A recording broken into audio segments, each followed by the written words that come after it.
Envolons-nous maintenant vers La Réunion où le gecko, un petit lézard endémique de l'île, fait la joie des habitants. Thomas, un jeune réunionnais, en avait fait sa raison de vivre. Il est aujourd'hui disparu et nous lui dédions ce reportage.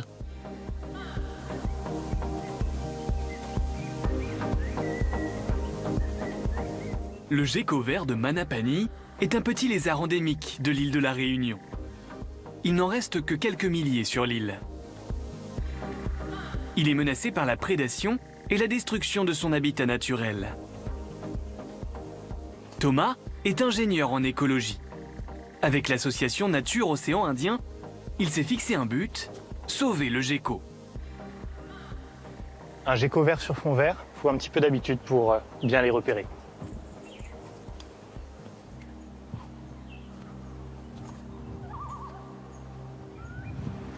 Là, on voit bien son croissant de lune bleue sur le bout du nez et les deux bandes blanches sur le côté au niveau du cou qui sont caractéristiques de cette espèce.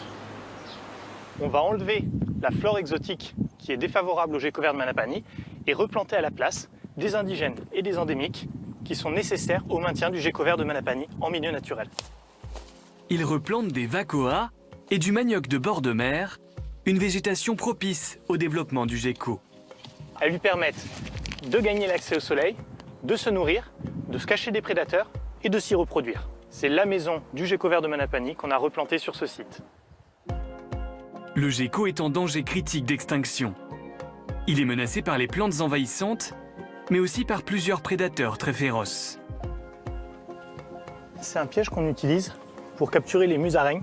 C'est un piège non létal. La musaraigne rentre et il y a une petite trappe qui fait se déclencher le piège. Des espèces comme la couleuvre-loup, le martin, le merle maurice ou la musaraigne sont des espèces qui sont des prédateurs ou des prédateurs suspectés du gecko vert de Manapani.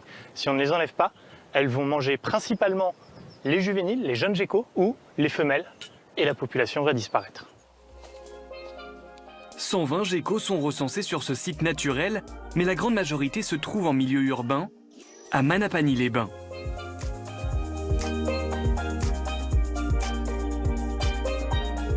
L'association a créé un système de refuge chez les particuliers. Claude plante des vacoas dans son jardin. On coupe tout, on détruit tout, ben forcément il n'y a plus d'habitat. S'il n'y a plus d'habitat, il n'y a plus de gecko. Exactement, vous avez tout résumé. Tu les vois là ou pas? On va les chercher. Pour protéger le gecko de Manapani, il est nécessaire d'éliminer les espèces nuisibles, comme les geckos de Madagascar. Là, je le vois. Touché. Il est tombé dans la corolle du vacoa. C'est tout pour nous, hein, le gecko de Manapani. On est fiers quand même. Il faut le protéger.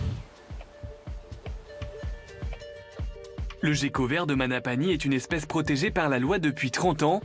Il est interdit de le braconner ou de le capturer.